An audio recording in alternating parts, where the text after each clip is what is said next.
Yeah, I remember the first time when you came, and it was a terrible situation. Yeah. And it was at that Yeah. time, at that particular time, but we didn't think in terms. I think, well, what has the national government done in reference to this? Because I think that at one time, the government was given various administrations played a significant role in terms of. Well, the thing is that they got the Ryan White program. Okay, we're ready.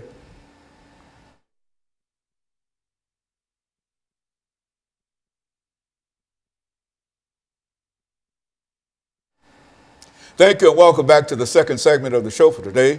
We're talking to Mr. Ron Crowder, and he's given us some information in reference to the status of HIV and AIDS in Nashville. And Mr. Crowder, I would imagine when we talk about the status of HIV and AIDS in Nashville, we can generally say the same thing in reference to that if this is current in Nashville, that this is probably the same situation everywhere. That's why we wanted to approach it from that perspective. Well, Nashville is a little unique in that, number one, we're in the South. Right now, it's approximately 21,000 people living with HIV in the city. About 200 people get infected each year. While HIV in Nashville is down by approximately 30%, and it has been over the last 4 or 5 years, we still are the 22nd city, number 22 in the United States with the highest HIV rate. And that's due to poverty, being in the South, lack of education, lack of appropriate health care. That's a lot of many reasons. Drug use. And drug use is a good segue for what I need to say now. Right now, although needle exchange is not legal in Nashville, we know that needle exchange reduce HIV rates in the injection drug use population. So street works, you know, we just had to be proactive on that front. So we do provide sterile syringes for people who are actively using. While we don't condone drug use, we do know that they're going to use drugs whether they have clean needles or not. So in order to reduce HIV infection rates, we provide sterile syringes for people who are actively using, but we also offer them information and try to help them move to get into drug treatment. And we do that. Also the same thing with hepatitis C. We have probably 50 or 60% hepatitis C positivity rate in our testing. Now, what do you mean when you say HIV and this? You've got another disease that you hepatitis C. Hepatitis C. Now, what is that all about? Hepatitis C is a disease that affects the liver. So people like me, I had hepatitis C. The good thing about me, and I've just been blessed by the Lord, I was able to stick around, or the Lord kept me living long enough to see a medication that come through that people could tolerate. When I first came on the show, I had hepatitis C, but the only drug they had was interferon, and it was horrible. People would rather die than to take that drug, and a lot of them did. But now they have a new drug on the market that clears hepatitis C in 12 weeks. You take the pill for 12 weeks. Granted, I'm still blessed because I'm a veteran, but the pill cost that 12-week supply of that drug cost $96,000. But because I'm a veteran, I was able to get it. And a lot of people is able to get it too. One way or the other. But there's still several people that drug is out of range for them. But thank God that now I'm cured of hepatitis C. A lot of my friends died with hepatitis C because they had cirrhosis of the liver. But also, the other thing is, and if we can get, and people talk to me about all the time, aren't you promoting drug use? And I say, look, No, we're not promoting drug use because we give away clean syringes. They're going to use drugs anyway. One way or the other. Whether they have to use a sterile syringe or whether they share a syringe with somebody else, they're going to shoot the dope. And my job is to keep them healthy long enough that I can get them the help that they need through drug treatment. And so that's why we do needle exchange. The other thing, and I was going to say, yeah, Nashville is the 22nd, number 22 in the country, for HIV infection. We have approximately, I said, 21,000 people. The other thing is what's the reason we can see the end of AIDS is because they have a new intervention called PrEP, P-R-E-P, and that's pre-exposure prophylaxis. It's kind of like the morning after pill. So now people in high-risk situations, and it's particularly men who have sex with men, they can take a drug called Truvada, and it will prevent them from getting HIV. Now, don't get me wrong, I'm not saying, hey, go out and have unprotected sex, or but what I am saying is that undetected viral load with PrEP, that's why we can see it now. Because people with undetectable viral load, which I am a person living with HIV and have been since the 80s, my viral load is undetectable. So the chances of me transmitting HIV to a sexual partner is slim and none.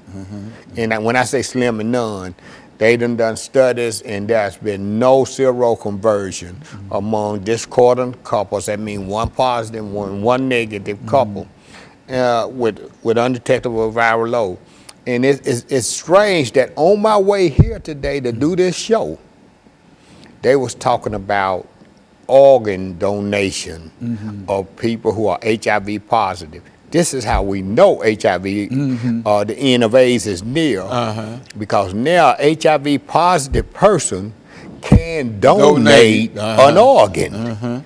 They can, not only can they donate an organ, they are now receiving organ. Before they wouldn't even give the blood. I mean, not the blood, but they wouldn't even give a HIV positive person an organ, because they were like, oh, he got HIV, he's gonna die anyway. Why would we give him an organ? So, man, this is really some exciting times in the HIV/AIDS world. Okay, and so what we're going to do, we're going to take this final commercial break, Brother Crowder. Crowder. And then we're going to, Crowder. I know. And then we're going to come back and we're going to have our final segment. We'll be back with our audience following this very, very short commercial break.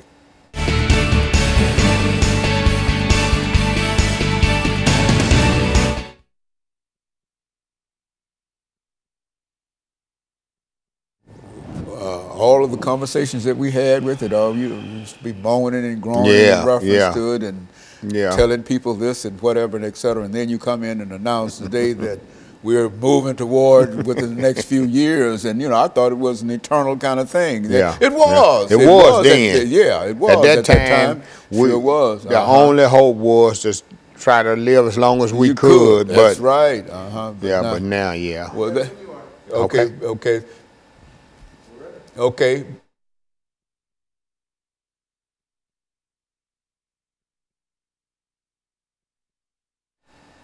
Thank you, and welcome back to the final segment of the show for today.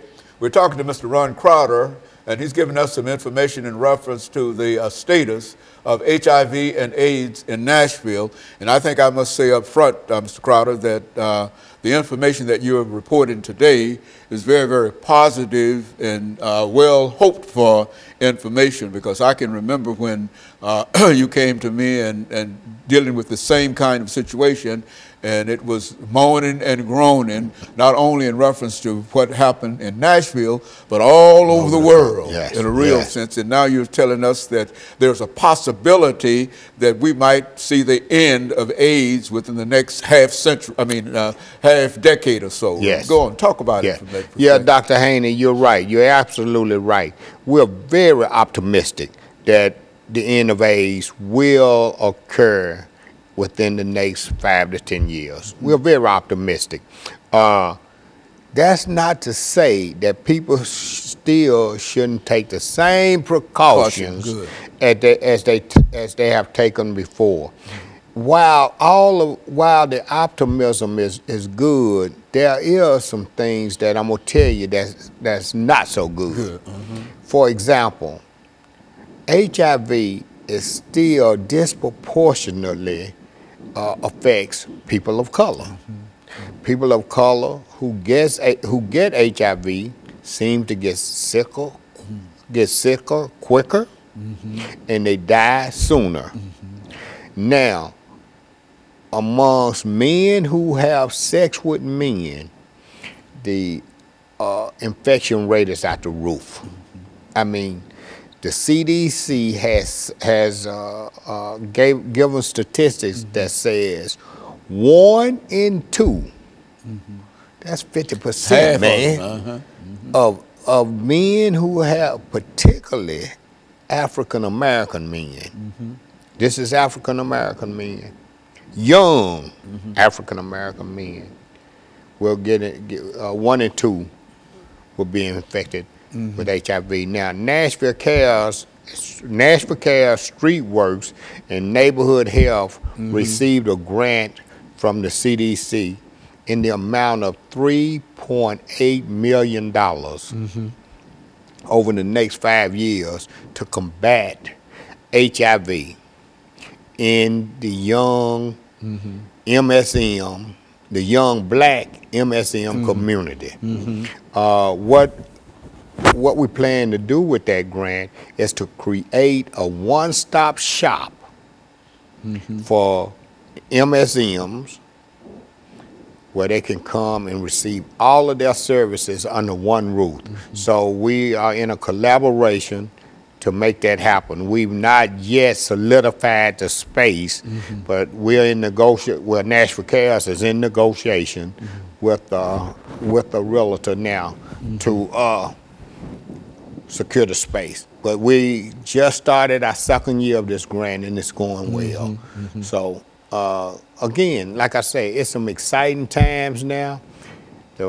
The federal government finally got it right. Okay. And now they putting their resources to follow the epidemic. So the epidemic is the greatest need is in young black MSM. So, and that's where they're putting their money. MSM. What do you? Men who have sex with men. Is that MSM? Men, that's yes. Men who have sex with men. Now, some people think that's a derogatory term, and you know, I just left a conference in Florida, the United States Conference on AIDS, and they was using gay and that other word we used to use a long time ago. I think those words are derogatory, queer, gay, and all of that, but apparently in other cities, they think MSM is derogatory. I mean, you know. But it's a matter of what you call it. But in a real sense, the disease itself, it has been mitigated in a real sense to such a point that it is possible to think about the end of HIV and AIDS. We see it. It's in sight. It's really in sight. Yeah. Well, that's one of the most encouraging things that I've heard about it. I didn't know that. You know, I think it's been a long time since we had a chance to talk to you about it. But the very thought of being able to end it, and this is not only for Nashville, we're talking about all over the world. You see? And I understand it has been a tremendous problem in some parts of Africa, for example, and other parts of the world. Yeah. Now, you know, third world countries and places like Africa and things, I'm not sure if they're going to be on land with it ending like that, but whatever happens here, I'm sure it'll eventually get there too. Because now you still have mothers breastfeeding, and you know they just don't have the resources that we have. So, but eventually it'll get there. Yeah, Nashville is doing some excellent work around prevention, around EIS, which is early intervention services, finding people who are who have HIV and don't know it. So we aggressively look for those people, because probably, I don't know the percentage right off the top of my head, but most of all new infections occur amongst people who have HIV and don't know that they have it. So the key to ending HIV also lies in finding those people who are HIV positive and don't know that they're HIV positive. Also, finding the people who are HIV positive for whatever reason who has fallen through the cracks. So what we need to do is find all of those people, get them into treatment, get them treated where their viral load will be undetected and they won't be at risk of transmitting the virus to other people. And so that's what we're trying to do. And then you can say that you've defeated HIV and absolutely, AIDS. Absolutely. And I tell you, this is a real optimistic report for me to hear, because everything that we've said up until this point has always been doom and gloom in reference to it. And are you sure that a lot of folks understand that? Because I think that there are a large... Well, it's still people, because just like you didn't know, imagine how many other people don't know. Imagine how, man, we still got people in contact and know about the disease and discuss it and et cetera. There's no way that you might know it, and you might have some information from long back, and that information no longer applies. Is that... That is correct. That's a good statement. The thing is now, early detection and early treatment. The sooner we can get them detected, as soon as we can detect the disease, the sooner we can get them into a treatment. That's the key. That is the key to ending this epidemic. Well, Mr. Crowder, let me say, we've got about a minute and a half to go here. And I can say one thing, that the way you've been working with it and the efforts on the part of your organization, StreetWorks, I think we can say that in Nashville, I'm not sure about what it means in other places, but in Nashville, I think that you played a very significant role in helping to move people toward where we stand now. You and Nashville Cares and a couple of other organizations, Miss Morley's organization, and the Women with AIDS and et cetera. And the First Response Center. Reverend Ed Sanders. Ed Sanders, certainly. And I think that all of you played such an excellent role in terms of not only making us aware of it, but being out there, and I know you've had fairs, and you've been